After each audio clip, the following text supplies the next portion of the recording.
Նախորդին Հայաստանի ազգային անվտանգության ծառայությունը առաջին անգամ պաշտոնապես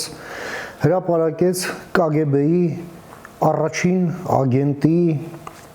այդ հաշվառման անկետը։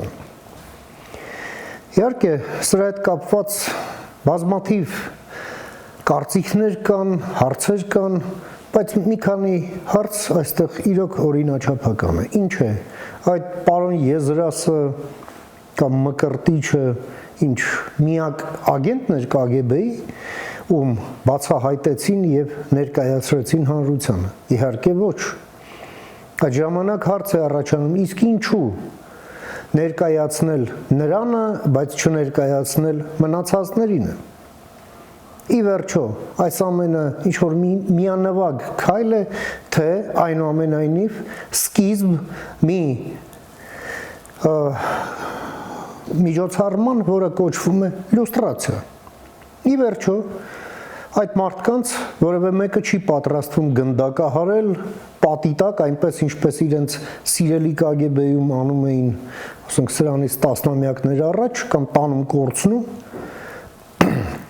Խոսքը վերաբերվում է նրան, որ այդ մարդիկ ուղղակի հեռու մնան քաղաքականությունից, հեռու մնան ինչ-որ կառավարումից, ցանկացած, հեռու մնան դասավանդումից, հեռու մնան դատարաններից, իրավունքից, նույնիսկ փաստաբանի կարգավիճակում, գնան ապրեն իրենց մասնավոր կյանքով։ Ի վերջո, Հայաստանում այս ռեֆորմները, որոնք անցկացնում են, նաև նրանց է վերաբերվելու, գնացեք, զբաղվեք այլ գործերով, որովհետև այս կարգավիճակում դուք խոցելի եք։ Եվ նաև այդ KGB-ի ագենտները պետք է շնորհակալ լինեն պետությանը, որ նրանց այդ հնարավոր շանտաժի տակից հանում են։ Ի վերջո, այդ ողորմելի վիճակը, որում գտնվում է հիմա Եզրասը, իսկ ավելի ճիշտ կարելի ասել պատանդի կարգավիճակում, ընդ որում պատանդի վիճակում դնելով նաև իր եղբորը, այդ վիճակից նա կարող է դուրս գալ, եթե գտնվեր Հայաստանում եւ եթե